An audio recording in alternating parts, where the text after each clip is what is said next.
What I thought was going to be a simple fall off my OneWheel has turned into a 3-month catastrophe. I had got an Insta360 1X camera earlier that week and was eager to try it out. And we had the most riders we had ever had on a ride.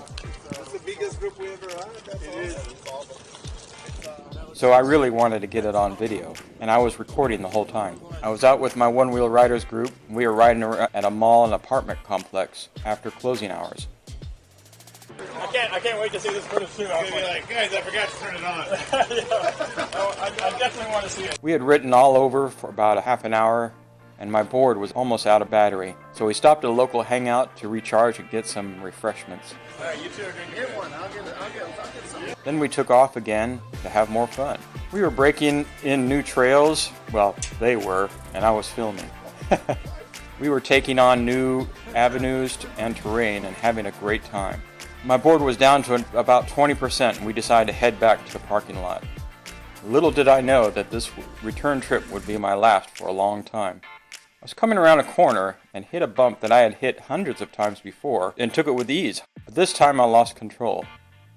I stepped off the board doing about 10 miles per hour, twisted my leg, and that was it. Looking back, I think I was tired and my legs were fatigued. You can see that I had my legs locked, where they should have been bent like they were earlier in the night. You can see I lost balance, and because I had the Insta360 on the end of a pole, and it had turned me to the side, trying to get my balance, and I stepped down with my foot out to the side, I knew immediately that it felt wrong. But there was no pop, no crack, just a weird feel, and I knew immediately it was all wrong. The biggest thing is that I rolled and I was on the ground with no pain. My group all stopped and was trying to help me get up, but I couldn't get up. My left leg would not work right. I said that they needed to call the ambulance because I could not get up.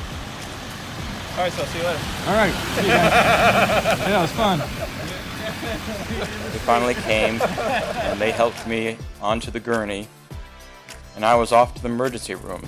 The EMTs, who were very nice, they were convinced that it was a kneecap dislocation.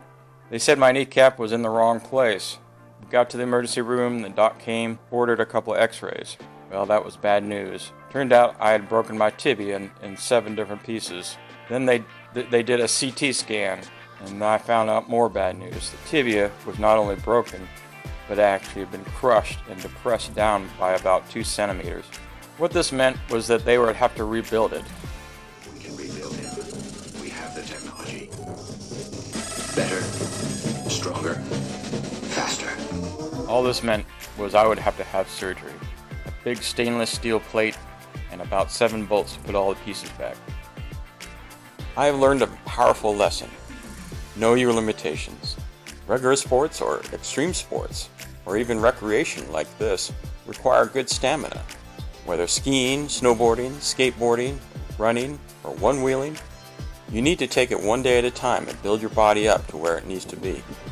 If you get tired, you could make mistakes, and then you were just one fall from regretting it. Know your limitations. Know your limitations. If you get tired, stop. I speak from experience. So meanwhile, I really want to get back on my OneWheel. So I'm trying to figure out a way to ride it in a wheelchair.